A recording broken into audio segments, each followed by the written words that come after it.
Welcome students, स्वागत है आपका मेरे YouTube channel Hindi made easy में। आज मैं आपके लिए जो विषय लाई हूँ वो है रस। जब हम कोई नाटक या सिनेमा आदि देखते हैं या कोई उपन्यास या कविता पढ़ते हैं तो हम अपने आप को भूलकर कुछ पात्रों में इस तरह खो जाते हैं कि उनके लड़ाई झगड़े सुख दुख सारों के साथी बन जाते हैं और ऐसा अनुभव करते हैं जैसे कि वे सब घटनाएं हमारे जीवन से संबंधित हैं। तो यही कुछ हम रस में भी पाते हैं। तो रस क्या है देखते हैं। रस की परिभाषा: साहित्य को पढ़ने, सुनने या नाटक आदि को देखने से जो आनंद की अनुभूति होती है उसे रस कहते हैं। रस का अगर हम शाब्दिक अर्थ देखें तो है आनंद। काव्य को पढ़ने या सुनने से जिस आनंद की अनुभूति होती है वो रस होता है। जैसे देखिए, अगर भोजन रस के बिना हो तो नीरस कहलाता है और औषध रस के बिना अगर हो तो निष्प्राण है। इसी प्रकार साहित्य भी रस के बिना निरानंद है। तो इसलिए रसो वै सह कहा गया है। उसी प्रकार परमोत्कृष्ट साहित्य को यदि रस स्वरूप रसो वै सह कहा जाए तो ये कोई अतियुक्ति ना होगी। यानी साहित्य जो है बिना रस के रसहीन ही है।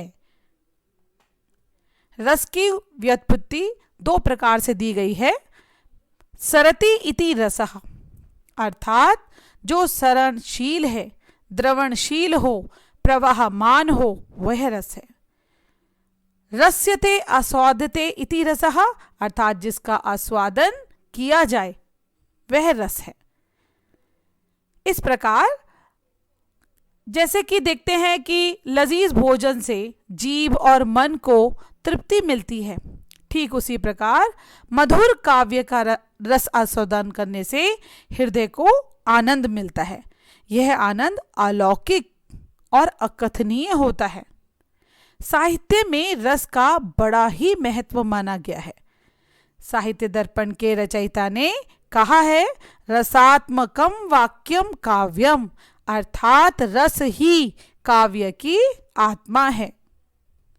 रस के अंग: रस के 4 अंग हैं। पहला विभाव, दूसरा अनुभाव, तीसरा व्यभिचारी भाव और चौथा स्थायी भाव। विभाव: जो व्यक्ति, पदार्थ या बाह्य विकार अन्य व्यक्ति के हृदय में भाव उत्पन्न कर दे, उन कारणों को विभाव कहा जाता है। विश्वनाथ ने साहित्य दर्पण में लिखा है, जो समाज में रति आदि भावों का उद्बोधन करते हैं वे विभाव हैं। विभाव के भेद: विभाव के 2 भेद हैं। पहला आलंबन विभाव और दूसरा उद्दीपन विभाव। आलंबन विभाव: जिसका आलंबन या सहारा पाकर स्थायी भाव जगते हैं, आलंबन विभाव कहलाता है। आलंबन विभाव के 2 पक्ष होते हैं, आश्रय आलंबन और विषय आलंबन। तो जिसके मन में भाव जगे वह आश्रय आलंबन कहलाता है और जिसके प्रति या जिसके कारण मन में भाव जगे वह विषय आलंबन कहलाता है। उदाहरण के लिए, यदि राम के मन में सीता के प्रति रति का भाव जगता है तो राम आश्रय होंगे और सीता विषय। उद्दीपन विभाव: जिन वस्तुओं या परिस्थितियों को देखकर स्थायी भाव उद्दीप्त होने लगता है तो वो उद्दीपन विभाव कहलाता है। तो सरल शब्दों में अगर कहें तो जो भावों को उद्दीपन करने में सहायक होते हैं उन्हें उद्दीपन विभाव कहते हैं। जैसे शकुंतला को देखकर दुष्यंत के मन में आकर्षण यानी रति भाव उत्पन्न होता है, उस समय शकुंतला की शारीरिक चेष्टाएं और वन का सुरम्य, मादक और एकांत वातावरण दुष्यंत के मन में रति भाव को और अधिक तीव्र करता है। इसलिए यहाँ शकुंतला की शारीरिक चेष्टाएं और वन का एकांत वातावरण आदि उद्दीपन विभाव कहा जाएगा। अगला है अनुभाव। आलंबन और उद्दीपन विभावों के कारण उत्पन्न भावों को बाहर प्रकाशित करने वाले जो कार्य होते हैं वे अनुभाव कहलाते हैं। तो दूसरे शब्दों में देखें तो मन में स्थित भाव को व्यक्त करने वाले शरीर विकार अनुभाव कहलाते हैं। विश्वनाथ ने साहित्य दर्पण में अनुभाव की परिभाषा इस प्रकार दी है। उद्बुद्ध कारण ही स्वै स्वैर बहिर्भाव प्रकाशयन लोके यह कार्य रूपः सो अनुभावः काव्य नाट्ययो। अनुभाव के भेद। अतः अनुभाव के 4 भेद हैं: कायिक, वाचिक, मानसिक, आहार्य, सात्विक। कायिक। कायिक में कटाक्ष, हस्त संचालन आदि आंगिक चेष्टाएं कायिक अनुभाव कहलाती हैं। मतलब जो काया से, अपने शरीर से कोई भी आंखों के भाव या हाथों को चलाना इत्यादि। दूसरा है वाचिक। भाव दशा के कारण वचन में आए परिवर्तन को वाचिक अनुभाव कहते हैं। जो वाणी के द्वारा भाव दिखाए वो। तीसरा है मानसिक। आंतरिक वृत्तियों से उत्पन्न प्रमोद आदि भाव को मानसिक अनुभाव कहते हैं। चौथा है आहार्य, यानी बनावटी वेश रचना को आहार्य अनुभाव कहते हैं। और सात्विक, शरीर के स्वाभाविक अंग विकार को सात्विक अनुभाव कहते हैं। व्यभिचारी या संचारी भाव। मन में संचरण करने वाले यानी कि आने जाने वाले भावों को संचारी या व्यभिचारी भाव कहते हैं। तो व्यभिचारी या संचारी भाव स्थायी भावों के सहायक हैं जो अनुकूल परिस्थितियों में घटते और बढ़ते हैं। आचार्य भरत ने इन भावों के वर्गीकरण के लिए 4 सिद्धांत माने।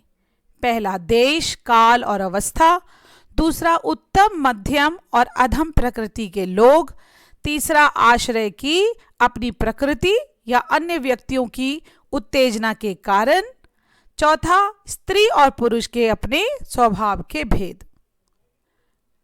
स्थायी भाव। रस के मूलभूत कारण को स्थायी भाव कहते हैं।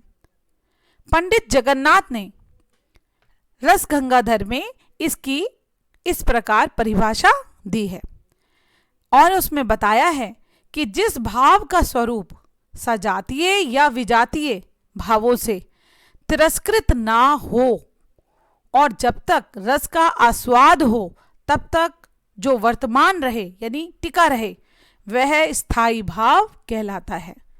मन का विकार भाव है।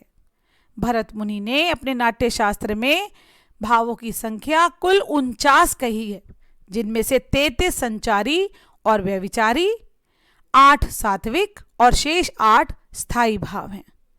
भरत के अनुसार स्थायी भाव ये हैं: रति, ह्रास, शोक, क्रोध, उत्साह, भय, जुगुप्सा, विस्मय, शम या निर्वेद, वात्सल्य रति, भगवद विषयक रति या अनुराग। रस के प्रकार। आचार्य भरत मुनि ने नाटकीय महत्व को ध्यान में रखते हुए 8 रसों का उल्लेख किया: श्रृंगार, हास्य, करुण, रौद्र, वीर, भयानक, विभत्स और अद्भुत।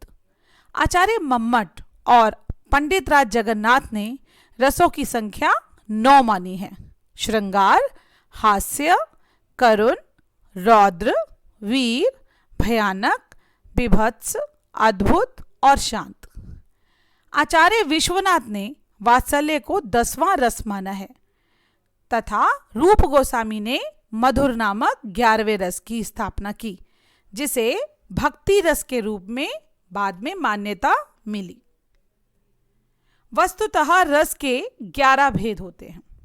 पहला श्रृंगार रस, दूसरा हास्य रस, तीसरा करुण रस, चौथा रौद्र रस, पांचवा वीर रस, छठा भयानक रस, सातवां विभत्स रस, आठवां अद्भुत, नौवां शांत रस, 10वां वत्सल रस और 11वां भक्ति रस। श्रृंगार रस। आचार्य भोजराज ने श्रृंगार और रसराज किसको कहा है? श्रृंगार रस का आधार स्त्री पुरुष का पारस्परिक आकर्षण है, जिसे काव्य शास्त्र में रति स्थायी भाव कहते हैं। जब विभाव, अनुभाव और संचारी भाव के संयोग से रति स्थायी भाव आस्वाद्य हो जाता है तो उसे श्रृंगार रस कहते हैं। तो इसी आधार पर इसके दो भेद किए गए, संयोग श्रृंगार और वियोग श्रृंगार। दूसरा है हास्य रस। विकृत वेशभूषा, क्रियाकलाप, चेष्टा या वाणी देख सुनकर मन में जो विनोद जन्य उल्लास उत्पन्न होता है, यानी एक मजाक करना इत्यादि इसमें शामिल होता है, उसे हास्य रस कहते हैं। हास्य रस का स्थायी भाव हास है। उदाहरण के लिए, जेहि दिसि बैठे नारद फूली, सो दिसि तेहि न बिलोकी भूली, पुनि पुनि मुनि उकसहि अकुलाई, देख दशा हरि गन मुस्काही।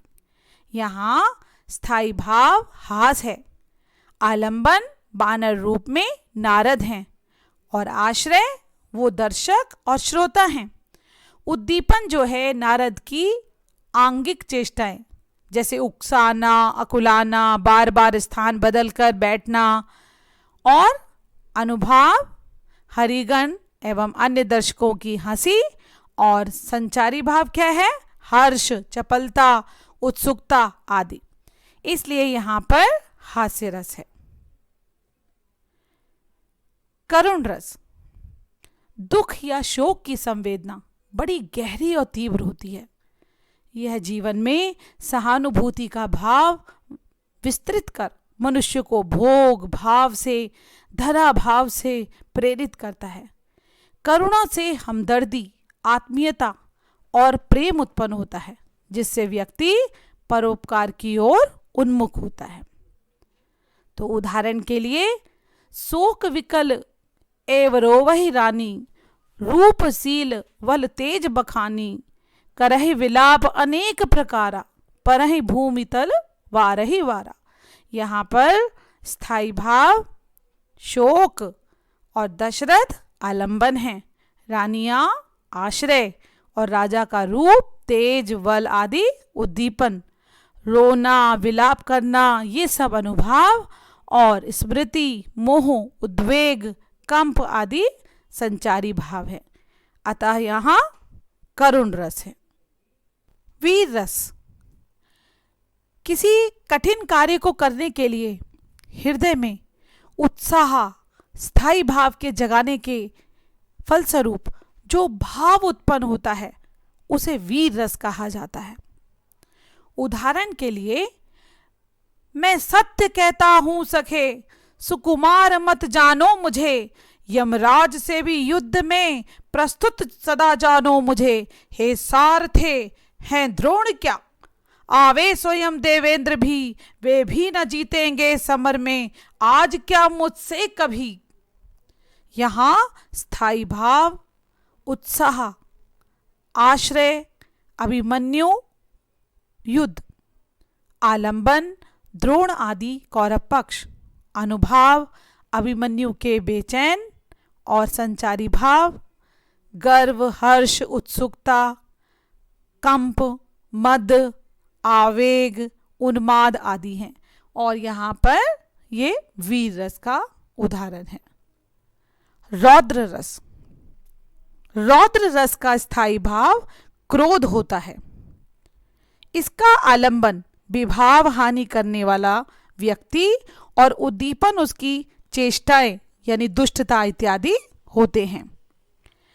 अनुभाव आंख लाल कर लेना, हाथ पैर पटकना, बुरे भले शब्द बोलना, मारने को दौड़ना आदि ये सब।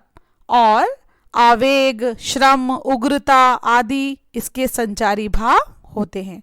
उदाहरण के लिए मैं आपको यहाँ पर उस समय का एक उदाहरण देती हूँ जब अभिमन्यु को मारने वाला जो दृश्य था, यानी उस समय वो अकेले थे और अभिमन्यु को चक्रव्यूह में फंसाकर 7 महारथियों का आक्रमण करना एक साथ। तो उस समय जो पंक्तियां कही गई थी, उस काल मारे क्रोध के तनु कांपने उनके लगा, मानो हवा के जोर से सोता हुआ सागर जगा, मुख बाल रवि सम लाल होकर ज्वाल सा बोधित हुआ, प्रलयार्थ उनके मिस वहां क्या काल ही क्रोधित हुआ। तो यहां पर रौद्र रस का अनुभव होता है। तो रौद्र रस जो है वो रस का स्थायी भाव क्रोध है, उनका क्रोध में आ जाना यहां पर दिखाया गया है। तो यहां पर विभाव, अनुभाव और संचारी भावों में परिपुष्ट होकर आस्वाद्य हो जाता है और तब रौद्र रस उत्पन्न होता है। एक और उदाहरण देखिए, माखे लखन कुटिल भई भौएं, रदपट फरकत नयन रिसो हैं, कही ना सकत रघुवीर डर लगे वचन जनुमान, नाई राम पद कमल जुग बोले गिरा प्रमाण। छठा है हमारा भयानक रस।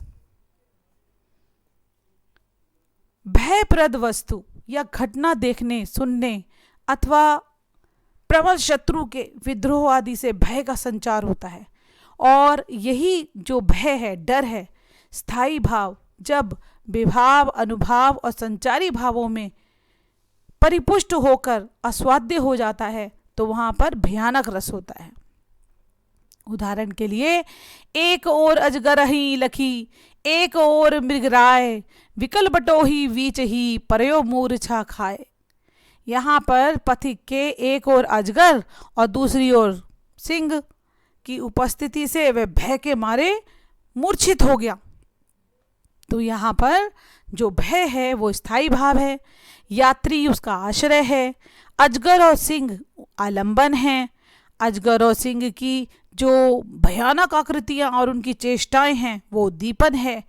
यात्री को मूर्छा आना अनुभाव और आवेग, निर्वेद, दैन्य, शंका, व्याधि आदि संचारी भाव है। अतः यहाँ पे भयानक रस है।